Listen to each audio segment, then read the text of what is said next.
जवळच आहे गोपाळपुरी, जनबाई तिथे दळणदळी. जवळच आहे गोपाळपुरी, जनबाई तिथे दळणदळी. ओव्या गावतीच्या संगतीला हो चला जाऊ पंढरी पाहायला. ओव्या गावतीच्या संगतीला हो चला जाऊ पंढरी पाहायला.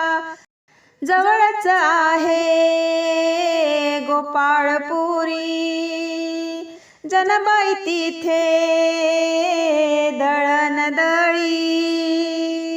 जवळच आहे गोपाळपुरी, जनबाई तिथे